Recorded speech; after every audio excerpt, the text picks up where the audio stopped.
small opening prayer. So let's prepare ourselves to listen to Jussara. And with that, I invite all of us to close our eyes.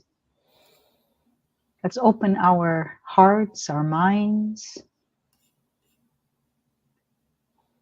in closeness to all the spirits of light who are here today with us, and along with all our benefactors, those who guide us during our journey on this life. I ask that all of us be blessed. May our dear friend Jussara receive inspiration during this talk, and that we all are touched by her wisdom. So be it. Jussara, welcome. Hope you're doing well. Yeah, hello everyone. So good to be here again. It's wonderful that we are being able to do and to promote this series of talks, and we have been doing that for the past 4 months or so, and we are having a lot of good feedback, and so and especially today, it's quite special to be here and talking to you. Yes. So before we start, and I would like to formally introduce Jussara with her bio, but I wanted to say, indeed, today is a very special day, right? Today marks 216 years of the birth of Allan Kardec. And for those who do not know, we're going to speak about him today, but he's the French author and founder of Spiritism. So let's go ahead and get started. And Jussara, I'm so pleased to have you here with your words of wisdom, your teachings to all of us. And let me please introduce you a little bit more formally. So everyone, Jussara KORNGOLD is the General Secretary of the International Spiritist Council. In addition to this leadership position, she is also the President of the United States Spiritist Federation and the Executive Director of the Tri-State Spiritist Federation. She is also the founder and president of both the Spiritist Group of New York and the Spiritist Alliance for Books. And Ms. KORNGOLD is fluent, I'm very happy to say, in Portuguese, English, French, and Spanish. She's also a published author and translator, and has a bachelor's in economics and a postgraduate degree in finance. Jussara works for Brazil Child Health as its main executive, and is also an executive board member of the Grupo Mulheres do Brasil in New York. I would like to remind everyone to please send your questions. We have allowed a bit of time at the end for Jussara to answer any questions once she concludes her presentation. Now, Jussara, it's all yours. Thank you so much. Thank you, Marcia.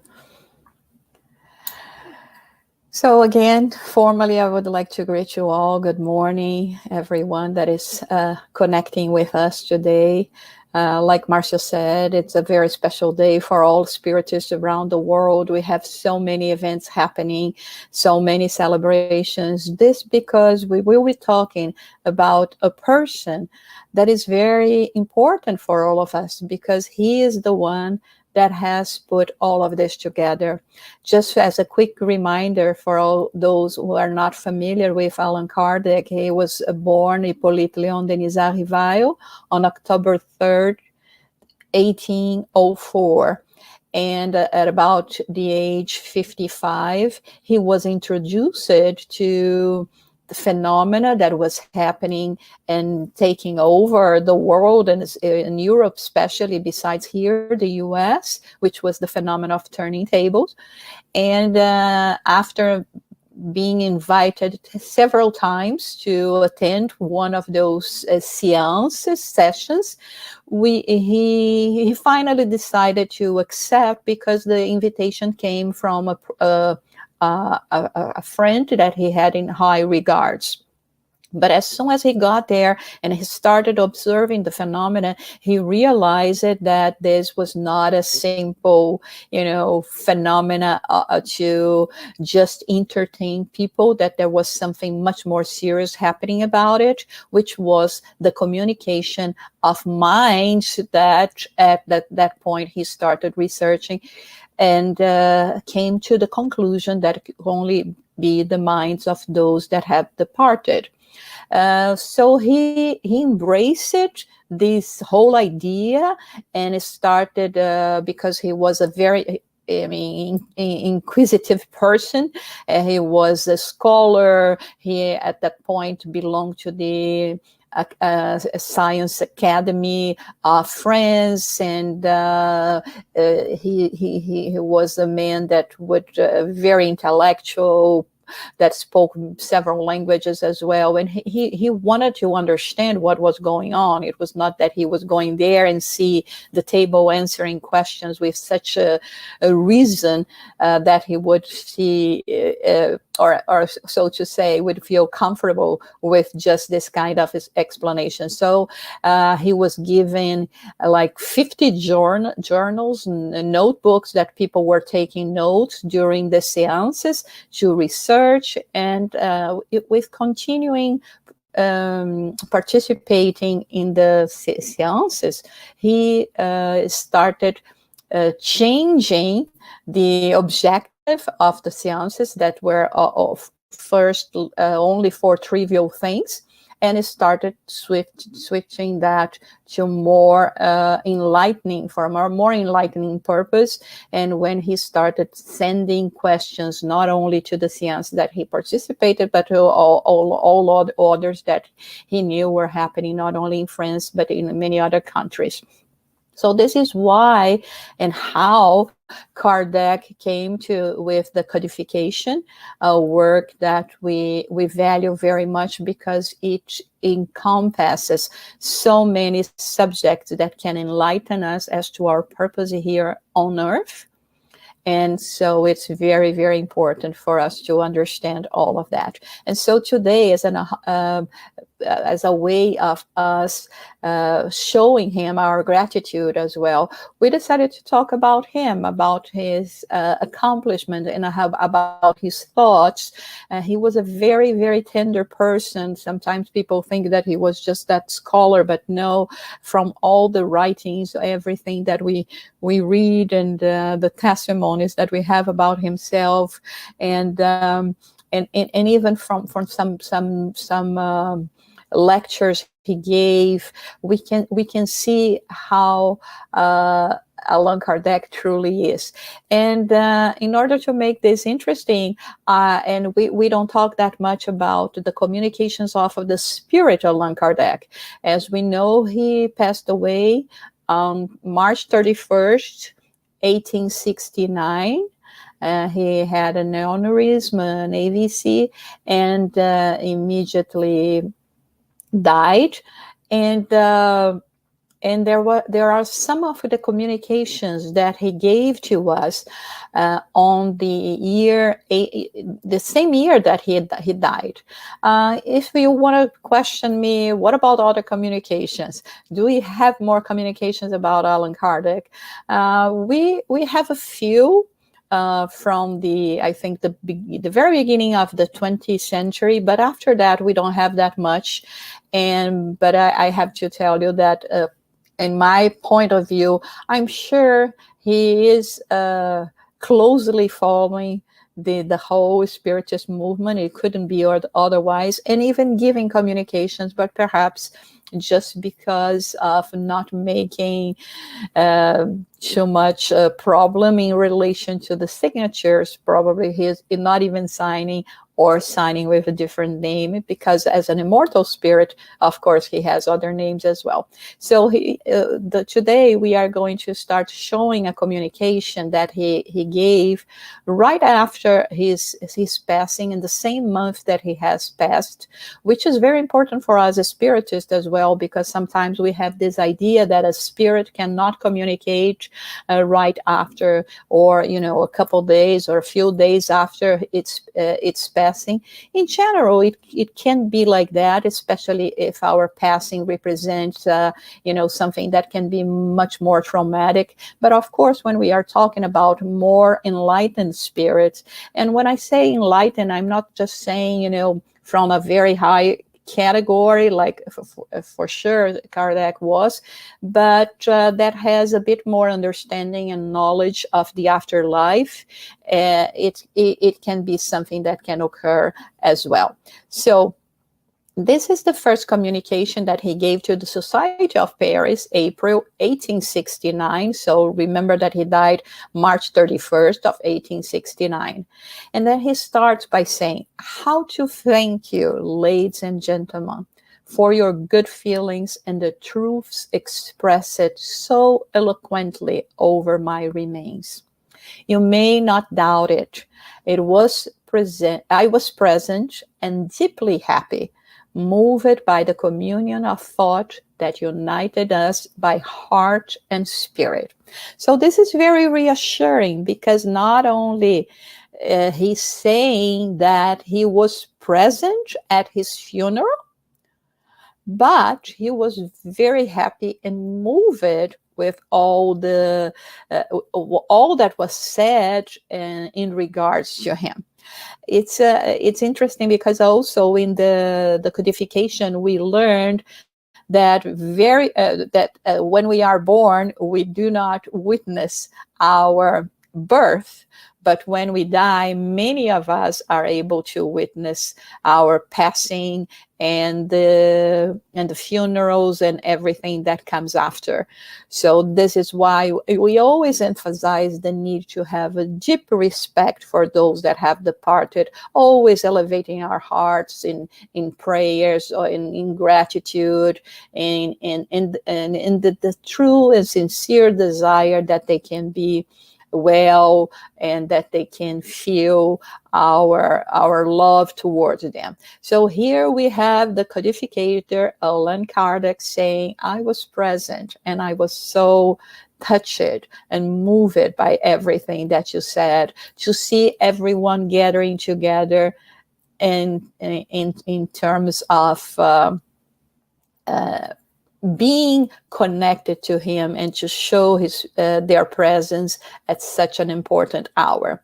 And then he says, "As a man, I'm very happy for the good memories and the testimonies of sympathy that you offered me. As a spiritist, I congratulate you for the decisions you have taken to ensure the doctrine's future. Because if spiritism is not my work, at least I gave all the human strength I had to it." So you see, here he makes a distinction, because besides anything else, the role that we fulfill in life, we are spirits, we are an individual. And then he comes and say, "As a man, I'm so happy for all the good memories, for everything that we went through together, for all that has been offered me, for each and every moment that I could breathe on this earth."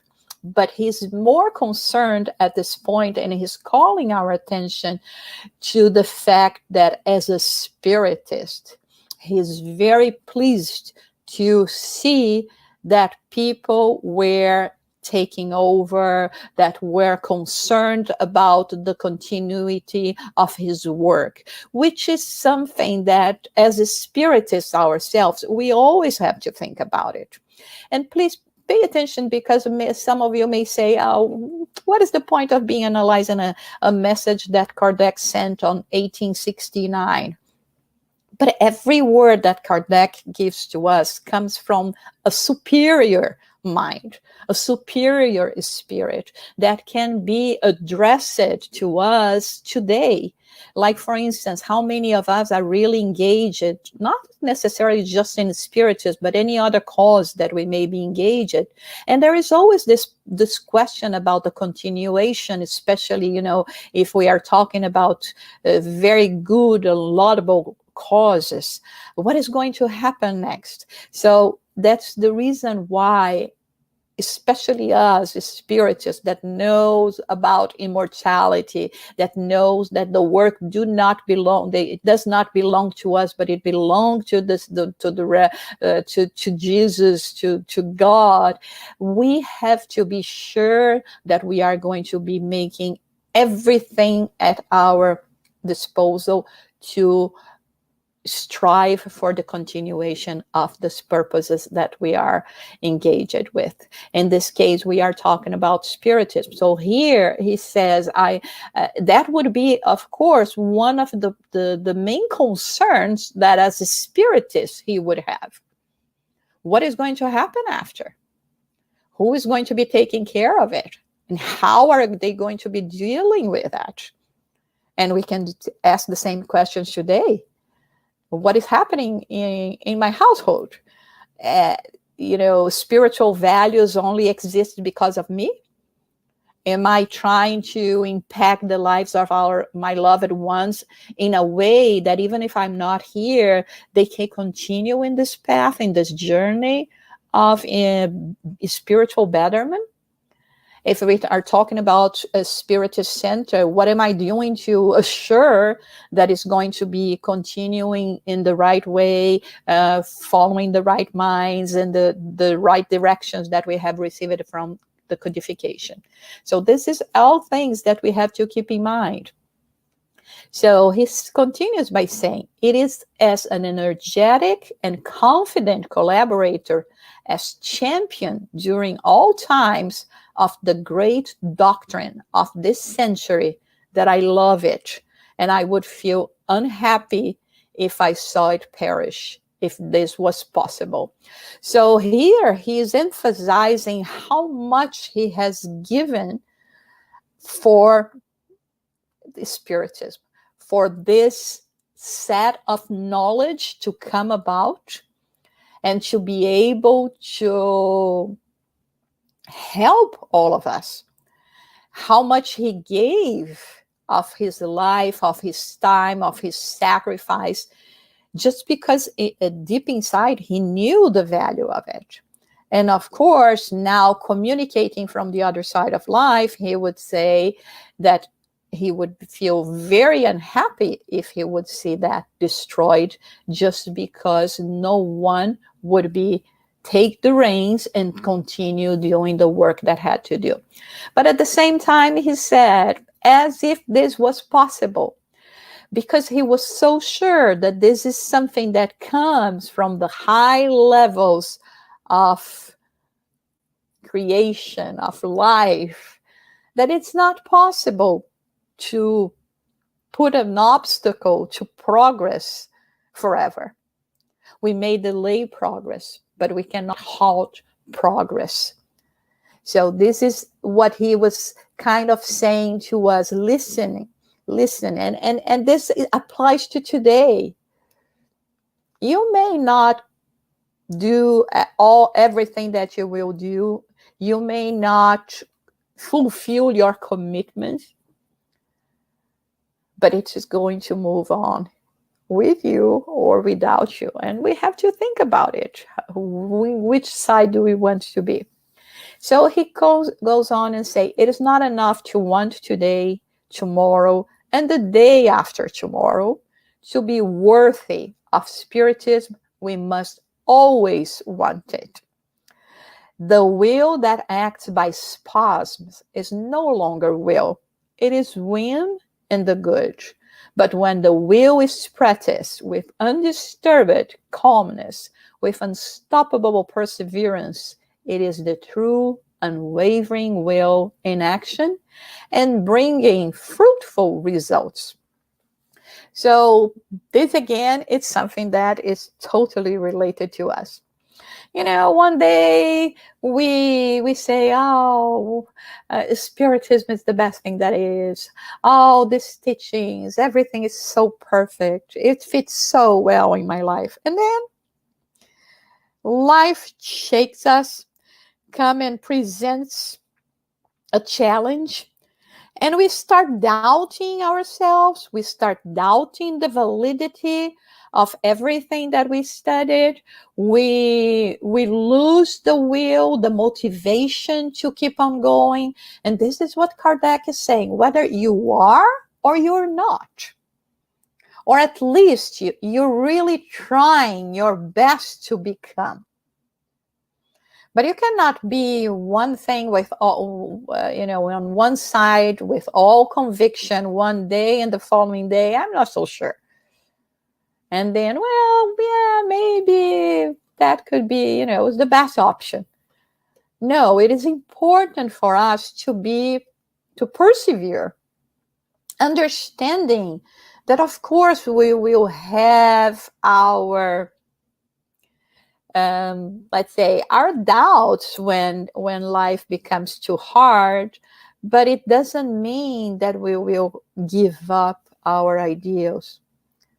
So it is important in terms to be worthy, like Kardec says, he's of spiritism. We must always want it, even if we have to admit to ourselves, I know this is the right thing, I want it, but I'm still not capable of doing what I should be doing on behalf of spiritist values. But then he says, trust your strength. They may produce great things if used wisely. Trust the power of the idea that unites you, because it is indestructible. One can activate or delay its development, but it is impossible to stop it, like what we were commenting before. First of all, to trust us, to trust that we have much more strength than we can imagine. I mean, so many things have happened to us already, and we are here. We're still here. We overcome all these difficulties, and we keep on going. So he says, trust the power. We know that the good spirits are surrounding us, that they are here to help us. We just have to allow the connection to happen. And it cannot be destroyed. It's the law of the creation itself that we are talking about here. So it is impossible to stop it, but we can delay its march, not only on ourselves, but depending on what we represent on behalf of Spiritism, we can even delay inside of the Spiritist movement. So he says, be tolerant towards others. Act mainly through charity, love, and affection. Oh, if only you knew all the power that this lever encompasses. Now he's talking about charity, love, and affection, and being tolerant. So this is where we see the loving affection that Kardec has for all of us. Remember, making us thinking about that we are still imperfect spirits, and therefore we will see the failures of others. We will see the problems that will appear, the different opinions that may arise, but always putting charity, love, and affection, that this can change everything. Even when we disagree with each other, we can disagree with respect, with the sincere desire to come to terms, to try to understand why the other has a different opinion, or why I have this opinion, and how can we perhaps converge, or at least work side by side without creating even more trouble or division. Then he says, upon the light of freedom and human charity, all human beings recognizing each other will say, we are brothers and sisters, and they will only have in their hearts a single love, in their mouths a single word, in their lips a single whisper, God. So all of this, and this is the aim of Spiritism, is to lead us to God. It would be so much simpler if we just had this faith that we still don't have it, that we still are trying to nourish within ourselves. And in this sense, Spiritism is such a powerful tool that we have to help us in this process of having faith, of understanding that God is above all, and that we are all here due to his love and mercy. And in this way, there would be just words of gratitude for our life, for our presence in the world, for our presence in the creation. And then we would really be showing our deep love and respect for the Creator.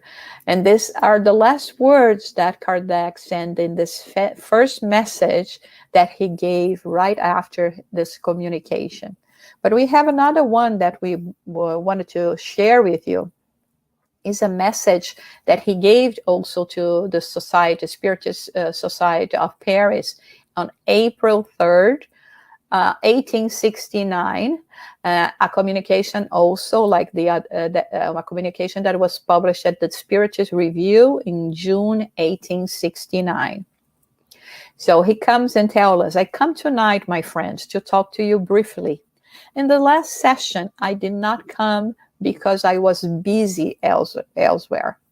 Our works as spirits are much more extensive than you can suppose, and we are not always available. I think it's so great when Kardec says about this, because, you know, he puts down completely the idea that, you know, more evolved spirits are just going to be, you know, doing nothing in a life of idleness in the afterlife, you know, playing harp or God knows what else, right? He comes and says, I wanted to be with you at the last session, but I couldn't because there was so much work to be done and I could not make myself available to be here.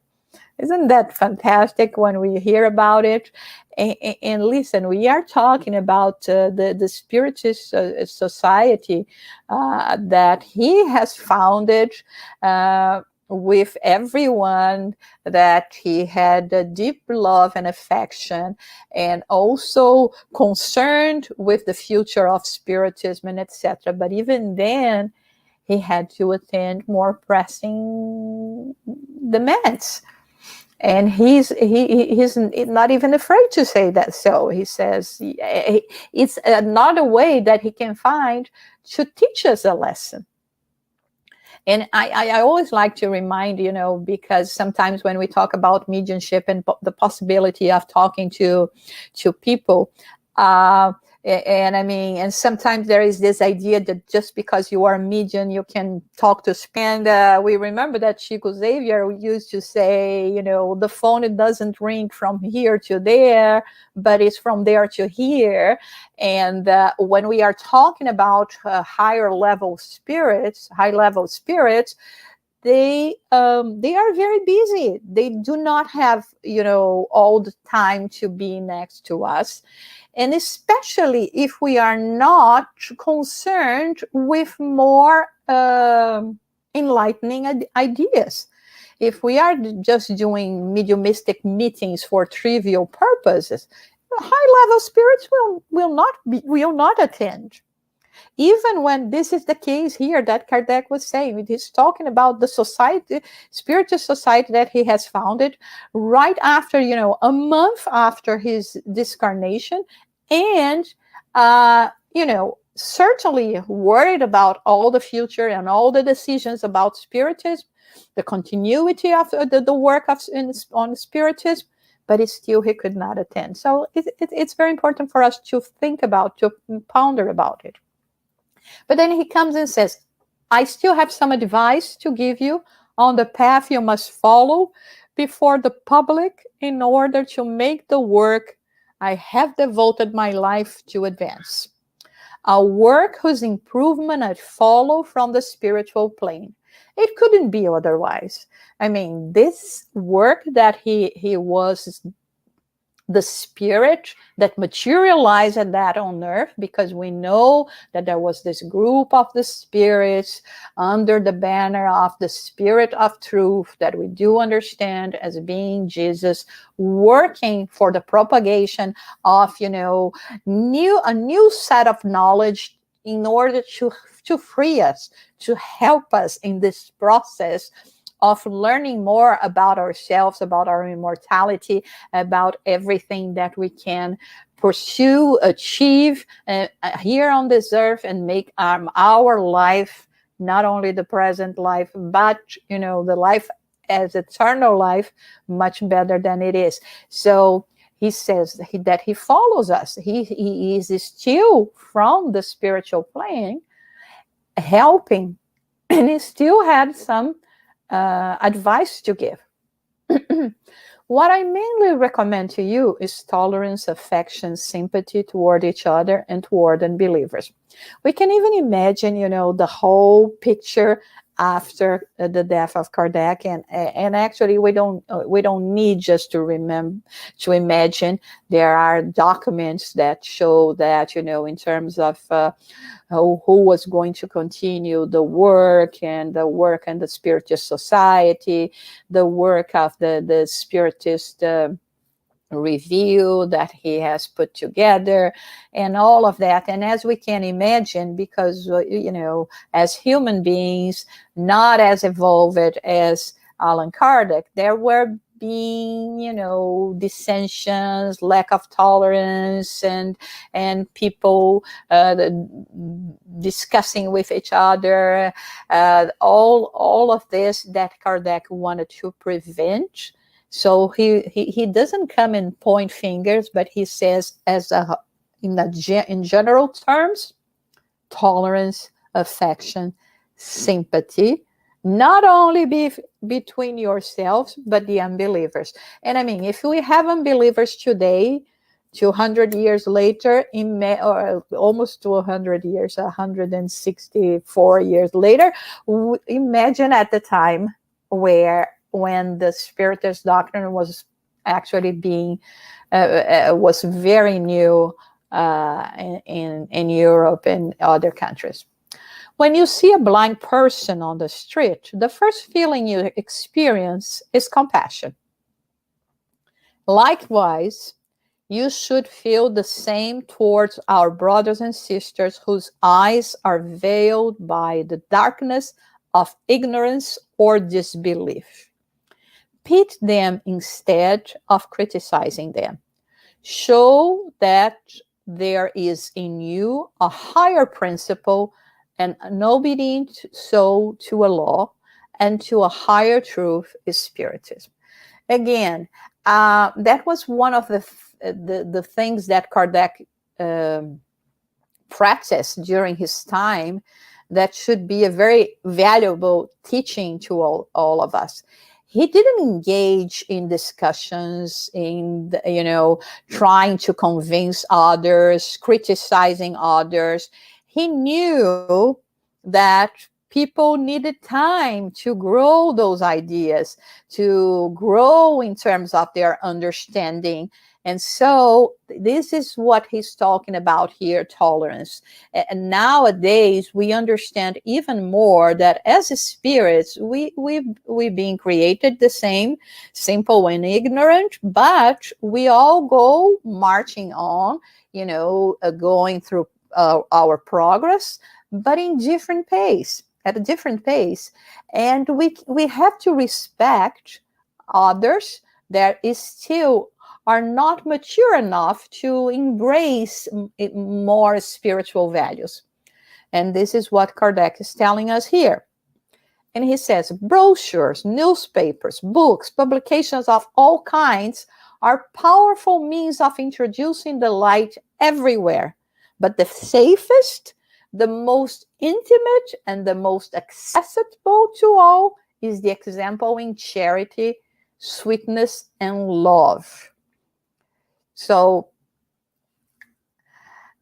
that's very important when we think about it, Because sometimes we rush so much, you know, we want just to, oh, we have to disseminate it. We have to do this and do that. But if it doesn't come from the heart, if it doesn't come from within, like he's saying, you know, the charity here, the loving action, that will transpire in kindness, that we will show to others, in love that we will give to others. Those are going to be empty words. They are not going to be the ones that are going to impact us or impact people to the point that they will feel the need to have more of this that comes with all this energy of giving, of loving. So that's when he says, my brothers and sisters, how would I feel happy to see that my efforts were not in vain and that God has blessed our work.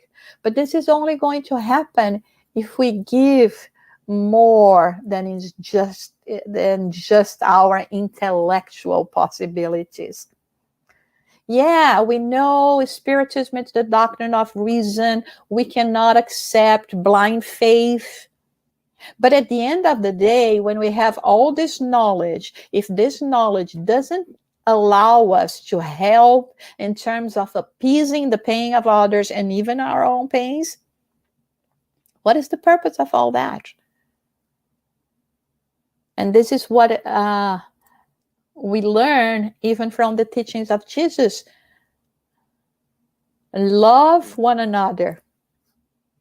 And when he talks about that on a message that we have on the Gospel According to Spiritism, chapter 6, when he says love and instruction, the two wings of evolvement, as the Spirit Emmanuel proposes to us. When all people understand what the words love and charity encompass, there will no longer be on earth soldiers and enemies. There will only be brothers and sisters. There will no longer be angry and aggressive looks. There will only be heads inclined to God. Allan Kardec. So this is the purpose of Spiritism, to help us achieve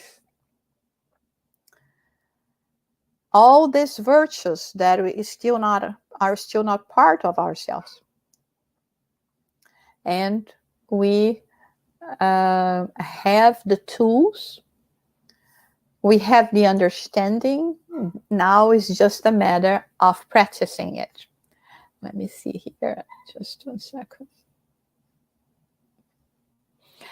Okay, now we have a very important message that was given on October 4th, 1869, in the house of Miss Anna Blackwell, and also a communication published in the Spiritist Review in November 1869. So let's explain things here. So it's a message that is called Spiritism and Spiritualism. As some of you may know, Spiritism is a doctrine that comes from spiritualism. That's why Kardec shows in the Spirit's book that Spiritism is also a spiritualistic doctrine. Spiritualism, as we understand with the Fox sisters, were something that started here in the US, and it was very, very much developed on the 19th century, beginning of the 20th century, to the point that there are numbers that talks about even 6 million people at the time that were following spiritualism. And the main difference that we have among Spiritism and spiritualism is because spiritualism at the time did not accept reincarnation. And on the Spiritist review that we already have published in English, there is an article that talks about American spiritualism, American Spiritism, and why reincarnation is not part of the American spiritualism.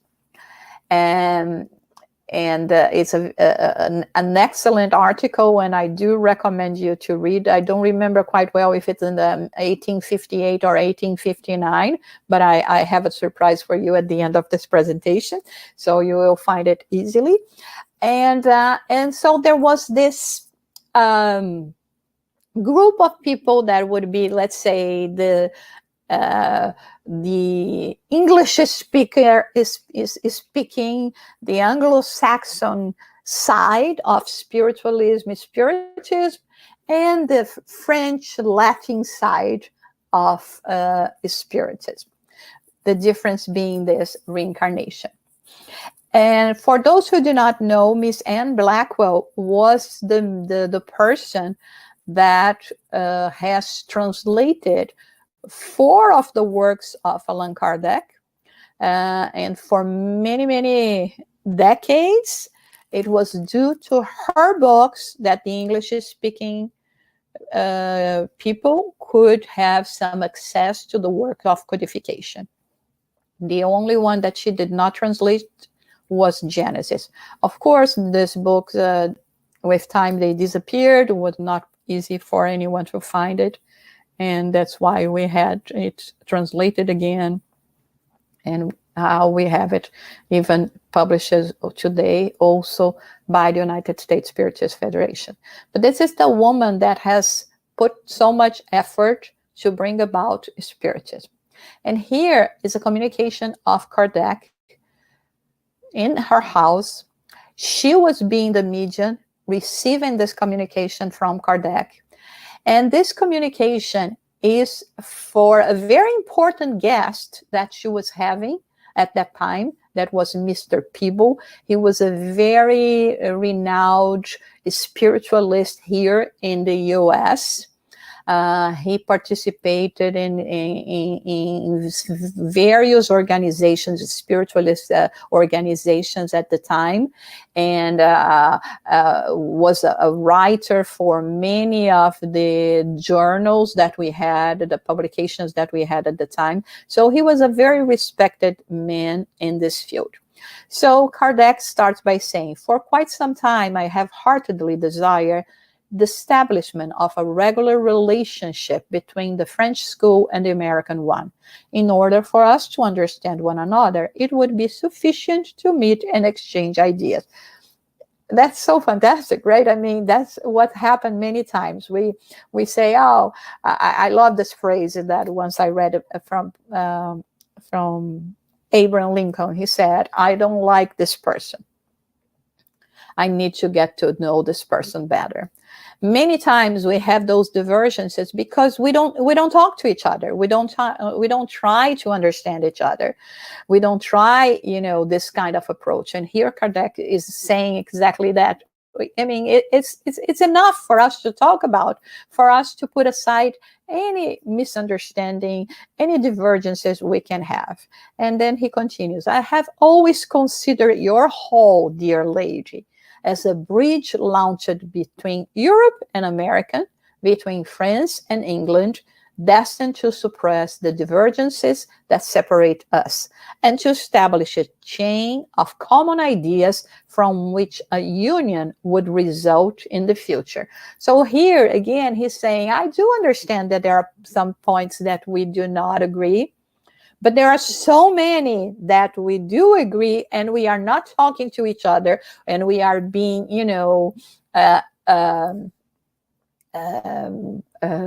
against sometimes to each other just because there is one single point or a few things that we do not agree upon. So it should be no reason for us not to be communicating and collaborating together in this path of spirituality. Dear Mr. Peebles, That's the man we were talking about. Allow me to greet you for your sincere desire to communicate with us. We should not be concerned if we are spiritists or spiritualists. We truly are individuals and spirits that conscientiously search the truth and that will acknowledge it with recognition, whether it is a result of French or American studies. Now he's addressing himself to this very well-known and respected spiritualist from America that was at that point visiting London, and together with Anne Blackwell. And here you see that Kardec was responding to his desire to communicate with him. It's intriguing, right? He didn't say, oh, I just came here because I saw that you were here. No, he said, I'm replying to your sincere desire to communicate with me. And to understand that the labels that we give to each other, they mean nothing if we are not working on the side of truth. And it doesn't matter what nationality we are, or which nationality is going to find the truth. The truth is going to serve the whole humankind. And then he continues, the spirits conserve in the space. When he says the space, we translate it as it is in the original, but it's the spiritual realm. They are sympathies in their earthly habits. They conserve there. The spirits of the seated Americans remain Americans, as the discarnates that lived in France remain French in the spirit world. From this results the difference of education in some centers. Each group of spirits, due to its proper nature, its nationality, makes its instructions suitable to the character, the special genius of those to whom it addresses itself. So he's showing here that at this point of understanding, even when we are talking about spiritual matters, we are talking about commonalities as well. We are talking about the customs that the habits that we have as a people, and the understanding that we have as a people. So the spirits that will be communicating here, having had this kind of understanding, they will continue giving this kind of understanding, knowing the reason why they will be continuing with that, as well as we would see in other countries. So he says, but in the same manner that on earth, the barriers that separate the nationalities tend to disappear, in the space, the distinctive characters disappear. The nuances mix with one another, and in a future time, closer than you think, there will be no more French, English, or American on earth or in the space, but only individuals and spirits, all children of God, dedicated due to all their faculties to progress and universal regeneration. That is interesting because Kardec here is hinting not only that we do not have nationalities in space, but also when we think about reincarnation, if in this incarnation you are a nationality, in the next one you're going to be a different nationality, in the previous one we were different nationalities. What is your nationality? Just this one that you are now living? So when it comes to the spiritual realm, let's say you today have this nationality being American, but then you return there and you see that for 5 reincarnations in a row, you were Danish. Chances are you will feel more Danish than American. And then what is your nationality? The more we open our mind to that and broaden our understanding to that, the less you will see difference in terms of nationality, ethnicities, everything that actually gets in the way and foments prejudice against each other. So, ladies and gentlemen, tonight in this meeting, I salute the dawn of a future union of the diverse Spiritist schools, and I'm glad to count Mr. Peebles among those without bias. whose assistance and goodwill will assure the heartness of our teachings in the future and its universal dissemination. So here he's also showing us that Mr. Peebles, even though he was an American belonging to the spiritualism group, or he had this desire to know more and to understand. He was seeking the truth. And the more we do that, the more we seek the truth, the more we will be able to put aside all our differences and everything else that can get in the way of, you know, what is really the truth and the universal dissemination, as Kardec is talking about here. So he was foreseeing the dawn of a future union. And especially, I wanted to bring this message, especially for us here in the US, because this is the environment, the spiritual environment we live in. Spiritualism is very well known, is a very big movement here, very well respected. And Spiritism is quite new in this country. And instead of, you know, trying to not come together, we have to do our utmost to come together and to talk to each other and to respect each other, even if we will have a few points that may differ. It doesn't matter. We are all looking for the same thing. And Kardec follows in saying, translate my works. Only the arguments against reincarnation are known in America. When demonstrations in favor of this principle become popular, Spiritism and spiritualism will walk hand in hand and will become, due to their union, the natural philosophy embraced by all. Allan Kardec. So it's interesting because then he says, translate my works.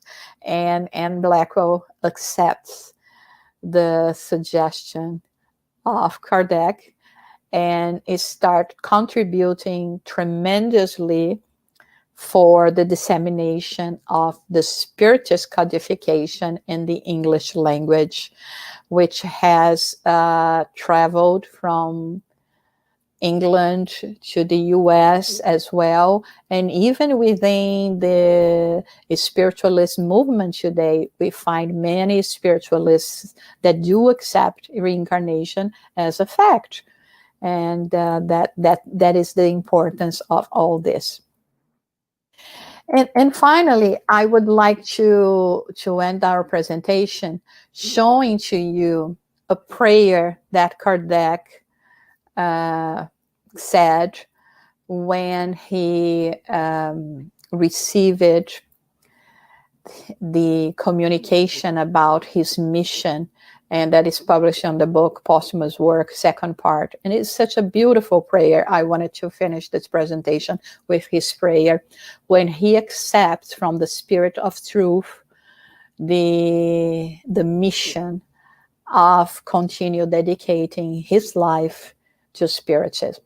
So he goes like this: "O Lord, if you deign to set your eyes on me for the fulfillment of your designs, may your will be done. My life is in your hands. As your servant, I am at your disposal. I acknowledge my weaknesses before such a great endeavor. My goodwill will not fail, but perhaps my strength will give out. Supplement my deficiencies. Give me the physical and mental strength I will need. Sustain me in the difficult moments, and with your aid and the help of your heavenly messengers, I will use every effort to comply with your designs."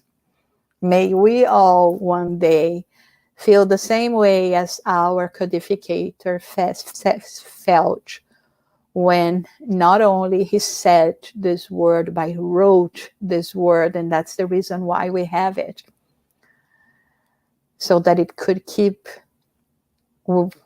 following us, could be with us for eternity. So we are very grateful to Kardec for all this work.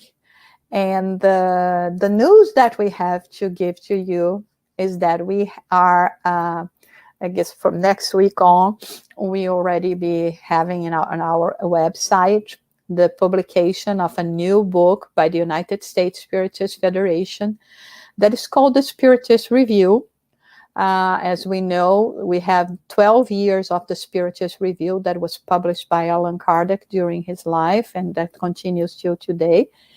But this one, what is special about this publication from the United States Spiritist Federation?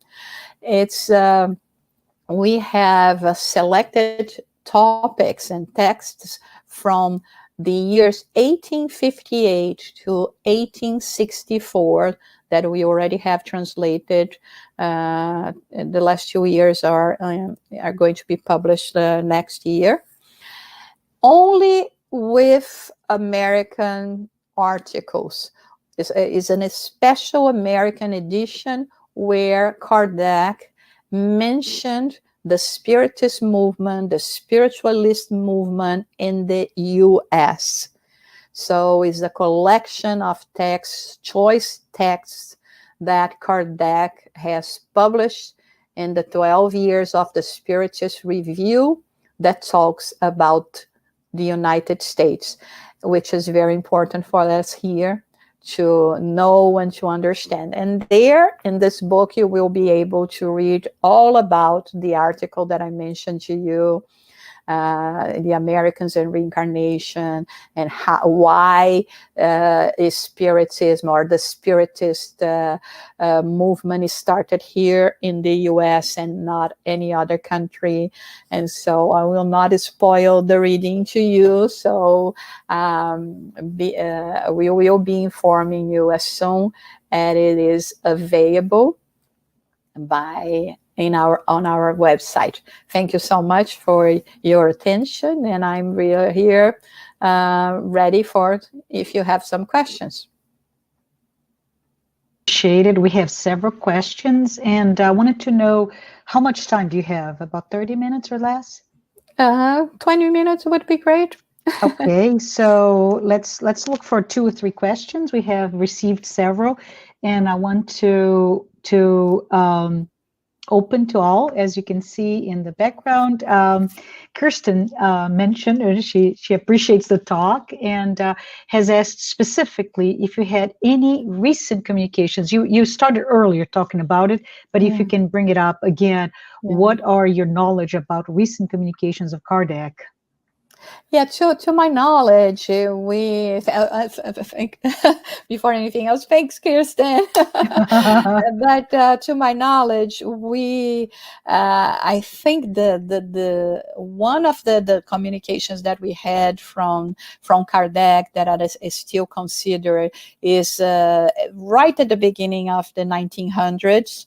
After that, we do not have any more communications that we can, I mean, to my knowledge, okay, that was divulged, that we have from the spirit of Kardec. But like I told you, I said at the beginning, I don't think Kardec is there or just moved away to, to another orb or something and just left us behind. The Spiritism is just starting, is the byproduct of his efforts. And so I'm sure he is here very close, following our work, our determination, inspire us with resilience, perseverance. And I'm sure he is communicating as well, but he's not using his name. At least he's not using any of the names that we know as being a name that he had during this incarnation, or even others that we know for sure he was that character. So that's what I know. If somebody else knows something different, please let us know. We would like to learn as well. Correct. Thank you. So I have, as I said, several questions, and Kristen also asked about Anna Blackwell. You talked to us today. Can you share a little bit about her life and who she was a little bit longer? I don't know it by heart, okay, but I think she was an American, and she spent much of her time in the UK, and of course not only due to her life here in the US, but also in after Spiritism or the communication of Spiritism travel to Europe, and of course to the UK. She was one of the spiritualist advocates, and very close with the whole spiritist movement or spiritualist movement of her time. And it was when she started also being in Europe to be even closer to the development of the spiritualist ideas in the form of Spiritism that Kardec put together. And it was more really after this communication from Kardec at her home, in a seance at her home in 1869, that in October, that she started dedicating herself to the translation of the books of Kardec. For many years, we only had the Medium's book, especially the Medium's book and the Spirit's book. That was the one that we used more from her. That was translated from her. And I being involved in translations myself, I'm such a fan of Anne Blackwell, because not only she was going after something that was completely new at her time and not that much understood, but also, her heart was more on the modern spiritualist side. And then she was dedicating and translating things that not necessarily were in tune with what her beliefs were, and even the English-speaking people. So, but I don't remember more about her at this point. This is a good invitation for all of us, right? To go ahead and understand or learn more about her. While we wait for another question, I just want to, oh, there you go. We have another one. Luis, he posed a couple of questions, and one of them is understand what was the political side to the behavior of the society. And we're talking about specifically about Europe and America. Right? Yeah, well, I mean, the main thing, and this is why, I'm inviting all of you to read those articles, because even if I wanted to tell you all about it, and I definitely can say something, and I will say something now. I mean, the beauty and the logic and the way that Kardec wrote, it makes it so much more powerful. You see, the problem that we were facing here in the US at the time were slavery.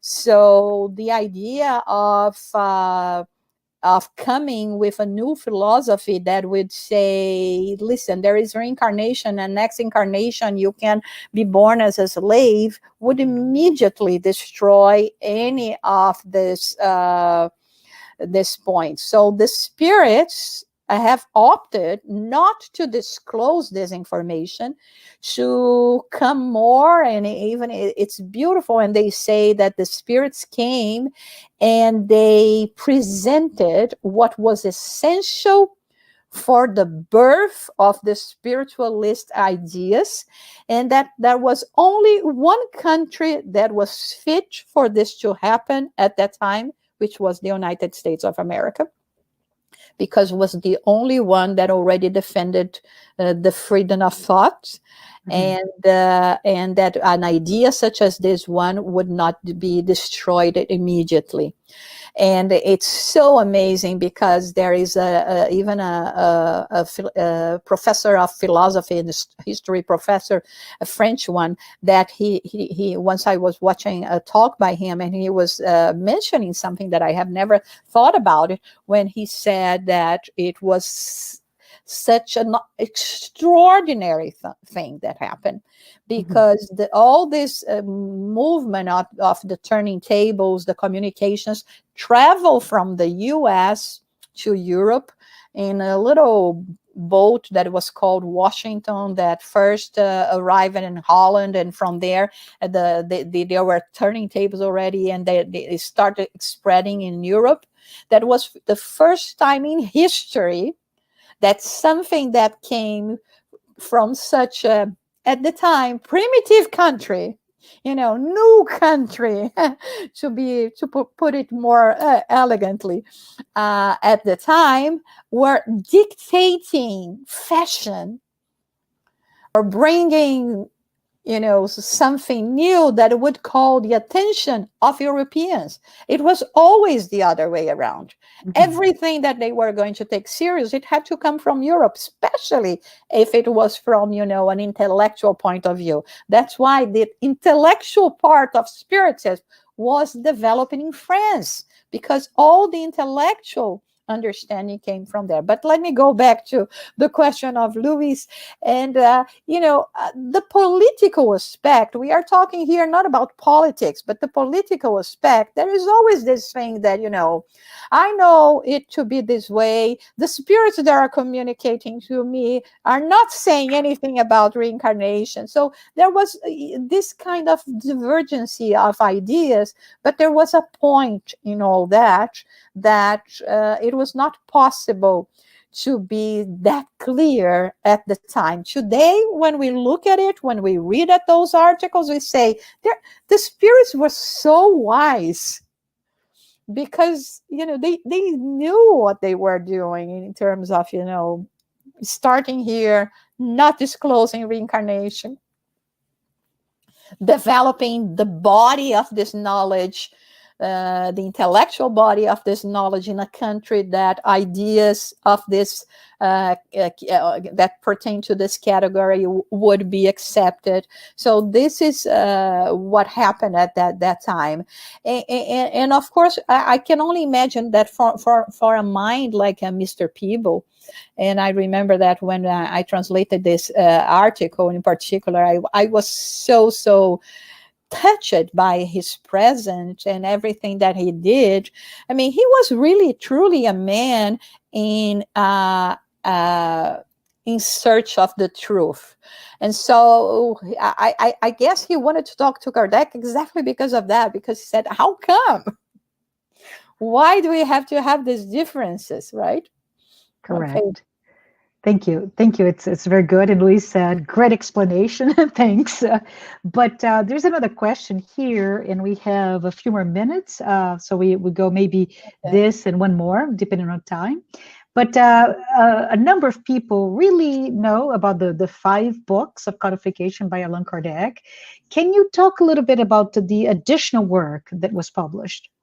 Yeah, only by Allan Kardec we have a relation of works that he has written and published that amounts to 32. Of course, most of us, we only know about, less than 20. But it was, even literature, things that he wrote when he were preparing, like, a dictionary, practical instructions about mediumship before he wrote the Medium's book, that he even stopped publishing after he had the Medium's book. So, but we are mentioning all of them because at the end of the day, they were writings of Kardec. So, but at this point, if at least we can have the 5 books of the codification, Spiritism in its simple expression, what is Spiritism, the 12 years of the Spiritist magazine, the Spiritist Review, it's literature enough, and we are talking about 10,000 pages already, about 18 to 10,000 pages, depending on the size of the publication, because the pages of each publication vary. But to be on the safe side, we are talking about 8,000 pages. It is enough for us in this incarnation. Yes, it is. Thank you. Thank you so much. I think we have time for one last question. And Okay. I don't know if you can see, Fabian said, what is your opinion? What's your opinion that Kardec and his personal message texts remain unknown to the Spiritist movement? And I think this is related to just what you said earlier, Jussara. Yes, Fabiana, I mean, whatever is from Kardec, it's from Kardec. It has a historical value, right? I think we always have to be careful in a way, because, not